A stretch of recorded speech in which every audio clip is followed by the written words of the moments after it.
This is my new supercar. Well, new to me. And if you haven't seen the last video, I got a DM from a stranger telling me about a supercar that had been abandoned for over a decade in a New York City parking lot. And well, I drove down and bought it. Now, if you look on Auto Tempest, these V8 Vantages normally sell for around $60,000, but I bought mine for less than half of that. As always though, there's a catch. It's rough. Really, really rough. It barely runs, the clutch is destroyed, and today I'm working on an entirely separate problem. Let me give you a quick tour. First off, there's no door handle. That's a different problem that we need to address. But if you look at the paint, it's bad. Come look at this, particularly. Very bad. There's also a lot of scratches. This car has not been cleaned in 15 years and it's been sitting in a garage. Now there's a lot of work I want to do to it, but before I do all that work, I'm gonna want a clean blank slate, which this currently is not. There's dust everywhere. It's like a biohazard just driving around, if it were to drive around. But it's a biohazard sitting here. So today, we're gonna clean this car. Make sure it looks nice and good. It needs a detail desperately. There's so much terrible, horrible gunk all over the roof, the back, I mean, stains everywhere. We're not trying to perfect the car today. It needs more than just a cleaning, but as you guys know, it needs a clutch. It needs, well, taillights, a bumper, a new fender painted, a new front bumper. So we've got a lot of stuff to do. It needs an exhaust tips. Yeah, it does need exhaust tips. But at the very least, we can get it to a clean enough place inside and, yeah, definitely inside. There's a lot of, the windows don't exist, so it's been getting dirty everywhere. Yeah. You don't need to clean those, so that's one less thing to clean. Yeah, but it does mean that there's disgustingness all inside the car, so yeah. Let's get started because this is gonna take a while. It's very dirty. Because the car is in a million pieces, the first thing we're doing is covering the window and electronics so they don't get wet and damaged. Because I'm sure they're way too expensive for me to replace. The first step to any wash is a good rinse, and I'm really being thorough with this one because this thing is covered in dust and grime. For soap, we're using Stoner Car Care's Moab, which is the best soap I've ever used, and it comes in multiple amazing scents too, like the orange creamsicle I'm using now. Because the car is so gross, I'm gonna let the soap sit on the surface and pull some of the grime off while I clean the wheels. It's really important to get every little crevice, and having the right brushes and wheel cleaner makes that way easier. When washing the car, I always like to start from top and go downwards because most of the dirt is at the top, and with this car, there's a lot of it. Now all I have to do is rinse off the car and dry it, again, top to bottom, and we can take the car over to the detail bay and get started on the hard part, the paint correction. So, we did a little decontamination wash, and that definitely got the surface dust off. However, it did not take care of all of whatever this is, although I do think we can get that out, and all of this, and that.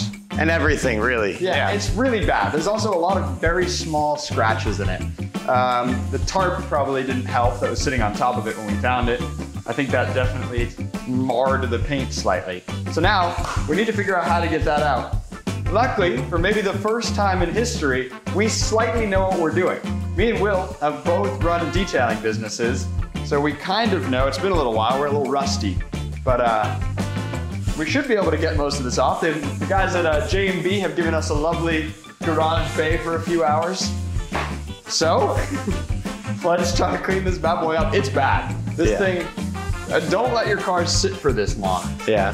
First thing we're gonna do is clay everything. We've got our nice little clay pads. If you guys are still using clay bars, you're sleeping. And we got a little bit of detailing spray because we don't actually have like water on the car in here, but we can put a little detail spray and clay it up. So claying the car is a crucial part of the process because it pulls little pieces of dirt and debris off the paint that a regular wash won't, making sure it's ready to be polished.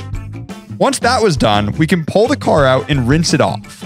Then put it away because JB needs their space back. So we have to come back tomorrow to finish everything up. The next day. Day 2, Aston cleaning. As you can see, we have taped off all of the things that we don't want to mess up. And now we're gonna try, now that we have time, to tackle all of the horrible paint by using some cut compound, polishing, anything we can. Luckily, we are at JB Body Works, who have all these lovely things. We even have several of the JB Body Works gentlemen with us to assist. It's pouring outside, so we're taking refuge in here. But this is gonna be fun. We still have to see if we can get all of this out. It's not good. Really nice. Yeah. Yeah, no, that's an option. So, I guess there's nothing better to do than just go for it. Now we want to get this done quickly, so we decided to divide and conquer. I'm using a dual action polisher and taking care of the areas that aren't too bad, which is pretty easy. We do have a problem though. Because of how bad the roof, hood, and trunk are, Will needs to use a high-speed rotary polisher. A high-speed is way more aggressive and can easily do thousands of dollars of damage to the paint, which means we need to be extra careful, or we could set ourselves back months on the bill. I'm gonna show you guys exactly what we're doing by basically showing you what we have on the hood to start with, but the hood actually wasn't the worst panel. The roof is really bad, but the hood, and then I did a high-speed pass on here first. I'm gonna do another cutting pass and then a polishing pass, so you guys can kind of get an idea of what the results are going to look like on the whole car. We got everybody going crazy. Jackson's getting in there. Mikey's getting in there. We're just hammering away on this thing. But yeah, I want to show you guys exactly how a panel is going to come out, and you can kind of get an idea of transformation. Although it might look strange, the process of polishing a car is actually very simple. Using different grit compounds, similar to sandpaper, you work your way up from a really aggressive cutting compound to a finishing polish that makes the paint look like glass. I pulled off the piece of tape and you can see the results clear as day, really. This is the side before we do anything, and this is the side that I've completely done. It's definitely getting there. I haven't seen paint this bad in a long time. Me and Jackson, like we said, both have some experience detailing, which makes this process a little bit easier.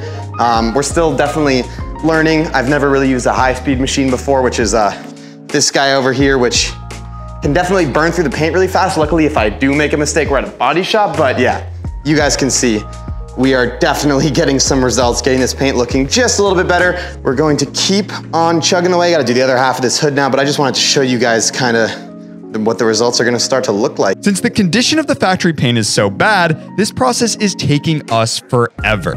So I'm gonna let Will keep working on the paint correction and get started working on another big issue that we have to take care of. I'm gonna start focusing on the interior, so let's take a quick look inside the Aston Martin.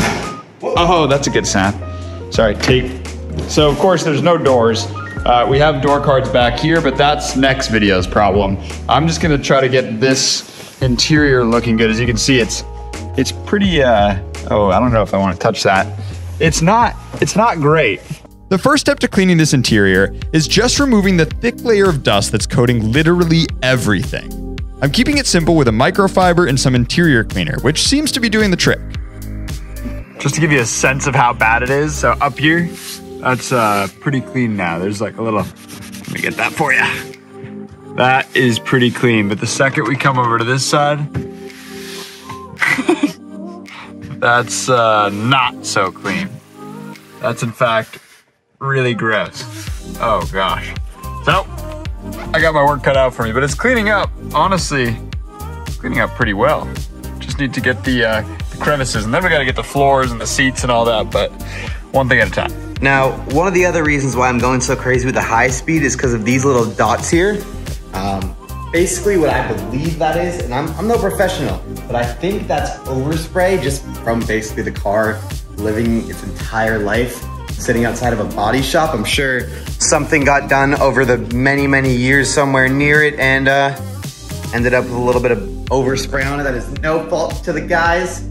This car was basically ditched here, so kind of had to put it where they could put it. But yeah, high speed is slowly taking all that off. Basically just takes a layer of the clear coat off, and well, that stuff's in that top layer of clear coat, so it basically just strips it off, and then I can polish out the little scratches and get it looking back to pretty good. But it's a little bit weird working on this thin strip here.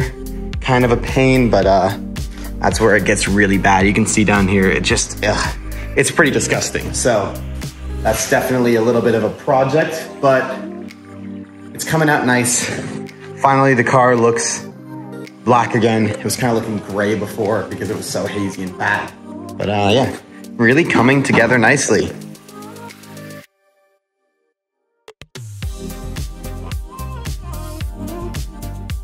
Not sure how well this is gonna come across on camera, but as I wipe away the compound from polishing this, most of the little dots are gone. There's still some there. I might make another pass with the old high-speed guy, but for the most part, everything I'm doing is working to some degree, which is shocking for a guy like me. Making it happen. It's only been a few hours. It's only been like 4 hours so far, so not too bad in the grand scheme of things. We spent longer doing the GTI lowering springs. We spent days doing that. Jackson's got PTSD. Post-traumatic spring disorder. Whoever at Volkswagen did that, I hate you. This vacuum's doing crazy. Whoa! It's breathing. Something's trying to get out of this vacuum right now. What the heck, man? How's it going in there? Good? Oh, bro, things are decent. Not bad, huh? Oh! What is that? There was a spider that just came out of something. So that's reassuring. I don't like that very much. No. He's also a weird cut. Look at him. Don't move fast. Interior is now looking. Check this out. Oh yeah, ignore the no door cards, ignore the open thing, but no more dust. Pretty shiny. Seats looking, seats looking as good as they could look. Yeah, it's coming together. It's coming together. And this is really coming together, but I won't show you we need to get just the last little bit of stuff off, and then we'll show you. And you'll see. With the interior finally done, I can help Will finish the final cleaning of the paint and remove all the tape so we can check out the finished product. 10:30 p.m. We've been here for a few hours, and I think you're gonna like it. Check this out.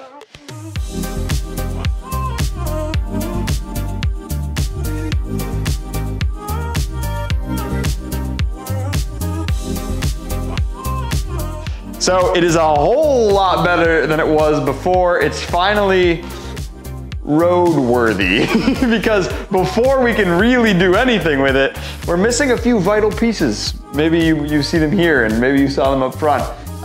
We have to find those pieces somewhere. They're somewhere here at this body shop in New York. And we're gonna need to locate them and have help locating them. But that's for next video. Make sure you subscribe. This car is going to be insane. We have some big plans for it. But first, there is a lot of work to be done that me and Will have no clue what we're doing. Might I remind you, the clutch. Yeah. Subscribe.